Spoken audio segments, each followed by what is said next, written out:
नमस्कार मंडळी, तर मी वर्षा तुम्हा सर्वांचं स्वागत करते आज आपल्या या नवीन व्हिडिओमध्ये. आणि सर्दीमुळे आवाज थोडा तुम्हाला खराबच येतोय.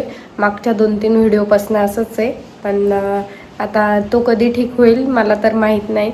मी खूप प्रयत्न करते आहे, घरचे नुसके गोळ्या औषध सगळं झालेलं आहे, पण आवाजच ठीक होत नाही आहे. पण ठीक आहे, आता त्याला काही विलाज नाही आहे. हळूहळू जसा वेळ जाईल तसं तर ते होईलच. आणि आज आता तसा विशेष तर दिवस तसा काही नाही आहे, पण आत्ताच मी यांना म्हटलं की आपल्याला एक नवीन सिलेंडरचं कनेक्शन घ्या म्हणून. आमच्याकडे एकच सिलेंडरचं कनेक्शन आहे आणि सध्या पुण्याची परिस्थिती कशी आहे हे सगळे जे पुण्यात आहेत ते त्यांना तर माहीतच आहे. आता असं होतं आहे की अगोदर जे सिलेंडर आम्हाला नेहमी आणून देतात त्यांनी कालच सांगितलेलं की अगोदर 25 दिवसांनी गॅस बुक व्हायचा, पण आता तसं नाही आहे. आता 35 दिवसानंतर तुमचा गॅस बुक होईल आणि बुक झाल्याच्या नंतर मग तो येईल, आणि बुक झाल्या तर आता येणारच नाही. मागच्या वेळी माझं कसं झालं की मी गॅस अगोदरच्या दिवशी सिलेंडर बुक केला, संपला तर, आणि दुसऱ्या दिवशी सकाळी लगेच त्यांनी आणून दिला. पण आता तसं नाही, समोर कळेलच काय होणार, पण अगोदरच काळजी घेतलेली चांगली. आता तो किती पण महाग दिला तरी आम्हाला सध्या आता तो सिलेंडर घ्यावाच लागणार. अगोदर 3000 किंवा 3200ला मिळत होता, पण आता मला असं वाटतं जास्त पैसे घेतील. आणि जसजसे ते युद्ध वाढतं आहे तसतसे भावसुद्धा वाढत आहे सिलेंडरचे, तेलाचे वगैरे. आणि आता सध्या समजा किराण्याचं काही नाही, पण सिलेंडर, पेट्रोल, डिझेल खूप महत्त्वाचं आहे. ज्यांना रोज प्रवास करावा लागतो त्यांच्यासाठी पण खूप महत्त्वाचं आहे. आता यांना जर समजा पेट्रोल डिझेल मिळालं नाही, टू व्हीलरनी हे ऑफिसला जातात, तर हे मेट्रोनी जातील. पण ज्यांना मेट्रोनी जाणं शक्य नाही त्यांच्यासाठी पण खूप म्हणजे परिस्थिती हलाखीचीच होणार आहे. आता समोरच काय होईल माहीत नाही. रोज ते सिलेंडरवाले येतात तर ते तर म्हणतात की आता तुम्ही म्हणूच नका की सिलेंडर आम्हाला द्या म्हणून, म्हणजे एक्स्ट्राचं सिलेंडरसुद्धा मिळतच नाही आहे. पहिले कसं व्हायचं की एक चालू असताना दुसरं बुक करून घरात भरून ठेवायचे लोक, पण आता तर ते सुद्धा होत नाही आहे. आता समोर काय होईल माहीत नाही. आता आमच्या आत्या आणि मामा आलेले होते तेव्हा आम्ही विषय काढला, तर आमच्या आत्या आणि मामा म्हटले तुम्ही कशाला एवढं टेन्शन घेता, आपलं गाव आहे, चूल आहे, पण ठीक आहे तिकडे येऊन जायचं म्हणे. पण आता आम्हाला आहे गावाकडे जाण्याचं ऑप्शन. जे प्रॉपर इथेच राहत आहे त्यांना कसं व्हायचं, आणि प्रत्येक गोष्ट अशी इंडक्शनवर होत नाही, आणि सगळेच कसे इंडक्शन घेणार. आणि आता तर न्यूजमध्ये असं सुद्धा दाखवत आहे की आता पहिले 14 किलोचा सिलेंडर मिळायचा, म्हणजे अजूनसुद्धा मिळतो आहे, पण त्यांनी असं सांगितलं की आता समोर त्यांना 7 किलोचा सिलेंडर मिळेल लोकांना, म्हणजे जनतेला. आता समोरच काय होईल माहीत नाही. आता आम्हाला सिलेंडर घ्यायचा आहे. मी यांना कालच बोलली की एक एक्स्ट्राचा घेऊ, आपल्या कार्डवर मिळतो तर आता तो मिळतोच का नाही तीच मोठी हे आमच्या पुढे.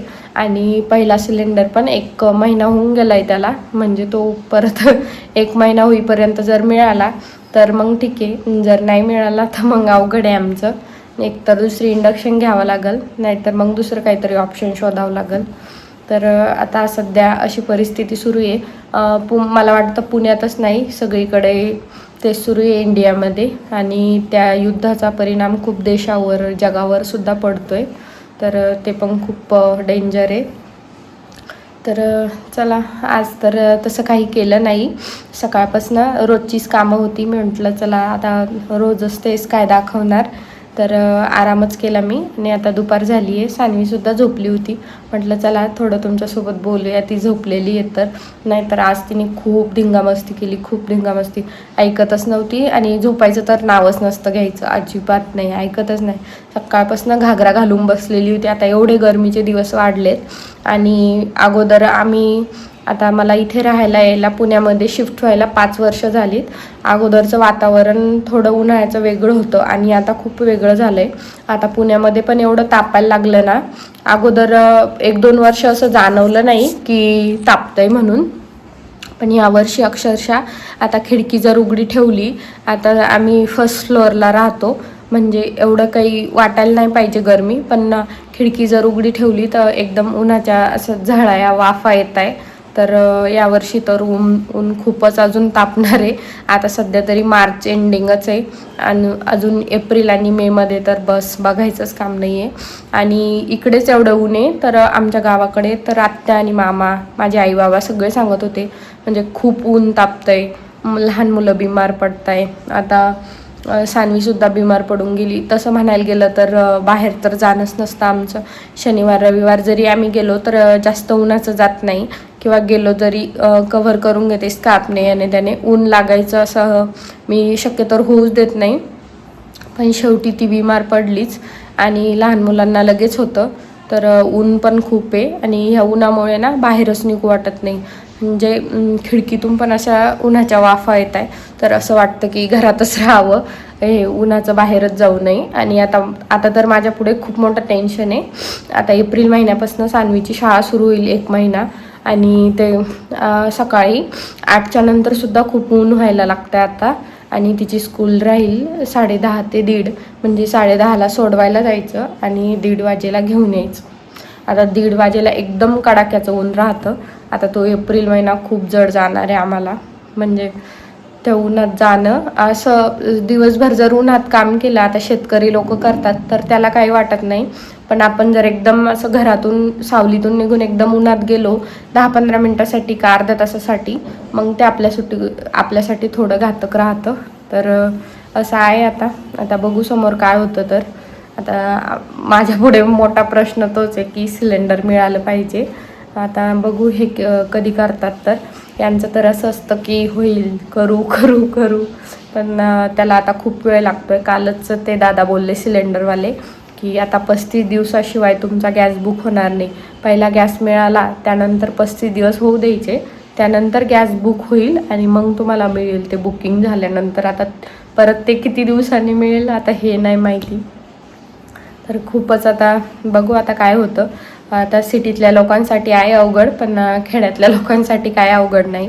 आपलं काड्या लाकडं जळतं नसलं की ते चुलीवर सुद्धा भागून घेतात. पण आपण तसं म्हणू तर आता आमच्या गावाकडची परिस्थिती सांगते तुम्हाला. माझे माहेर किंवा नातेवाईक किंवा माझ्या सासरचं, तर असं कोणीच नाही आहे की चूल पेटती म्हणून. कधीतरी काही प्रॉब्लेम झाला आहे तर चूल पेटती त्यांच्या घरी, किंवा काही मोठा कार्यक्रम असला तर चूल. त्या मोठ्या कार्यक्रमाला सुद्धा आता मोठे मोठे सिलेंडर वापरतात लोक, मोठमोठ्या शेगड्या वापरतात गॅसच्या. तर म्हणजे आता गावाकडे सुद्धा जास्त चुलीचा वापर नाही आहे. पण शेवटी आता जर का परिस्थिती तशी झाली तर लोक गावाकडे करतील चुलीचा वापर, पण सिटीतल्या लोकांसाठीच अवघड आहे, बाकी काही नाही. आमच्या घरात तर मलाच आठवत नाही की चूल कधी पेटली होती गावाकडे. म्हणजे आम्ही चूल पेटवतच नाही. तशी जागा आहे आम्ही घरामागे सोडलेली, पण चूल अशी पेटवतच नाही, फक्त गॅसवरच चालते सगळं. आता लाईटमुळे हीटरसुद्धा चालवतात लोक पाणी तापवायला, त्यामुळे चुलीचा काही विषयच येत नाही. पण आता मला तरी वाटतं गावाकडे लोकांनी सुरुवात केली असेल की आता चुलीचा वापर करूया किंवा काड्या वगैरे ठेवूया, नाहीतर लोक काड्यासुद्धा ठेवत नव्हते. तर असं आहे. आता बघू आता समोर काय होतं. तर फक्त गॅस सिलेंडर मिळाला पाहिजे, बाकी काही नाही. आणि आता समोरचा प्लॅन असा आहे की आता यांचा विचार आहे गावाकडे जाण्याचा. तर बघू आता काय होते. तर समोरच्या व्हिडिओमध्ये तुम्हाला कळेलच. तर चला आजच्यासाठी एवढंच, आणि आजचा व्हिडिओ इथेच संपवते आणि भेटू अजून एका छानशा व्हिडिओमध्ये. तोपर्यंत बाय बाय.